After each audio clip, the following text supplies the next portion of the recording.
Well, I think it's really a mindset. You have to decide, we're going to try to do things differently, well, provided that they're better. You shouldn't do things differently just because they're different. They need to be different and better. But I think you just have to sort of decide, let's think beyond the normal stuff and have an environment where that sort of thinking is encouraged and rewarded, and where it's okay to fail as well. Because when you try new things, you try this idea, that idea, well, a large number of them are not going to work. And that has to be okay. If every time somebody comes up with an idea that has to be successful, you're not going to get people coming up with ideas.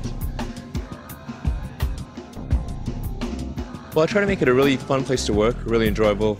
I talk about the grand, the vision of SpaceX, where we want to go. We want to take people to orbit and beyond. We ultimately want to be the company that makes a difference in extension of life beyond Earth, which is one of the most important things that life itself could achieve. And so sort of you construct this, like there's this great holy grail potential in the future.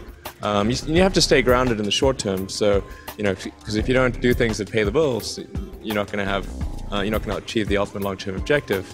But it's nice to have that sort of holy grail long-term potential out there as an inspiration for coming to work. Well, it is easy to get somewhat blasé about a rocket factory if you're here every day. I mean, this really is a rocket factory, and you're walking around and that's a rocket engine, and that's a stage that's going to go to orbit, and that's a spacecraft that's going to carry people to the space station, and these are actually pretty remarkable things. I have to remind myself of that from time to time, because as I walk around, all I tend to see are, oh, we got to fix that, we got to improve this, we got to change that design. So you have to sort of bring myself back, think about the big picture, and remind myself that this is actually pretty cool, unusual stuff. Also, I think it's good to combine engineering and production. So have development and production close together, because when you're trying to make something, there's a big leap between making that first prototype and actually manufacturing it in large quantity with good quality. It's really hard to make that leap. And for some reason, people decide, oh, they're going to do the engineering here and do the manufacturing, the other side of the world. And I think that actually ends up often being pretty inefficient.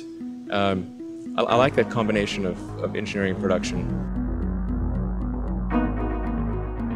I do want to go to space, and eventually it would be really cool if I could go to Mars. That would be super awesome.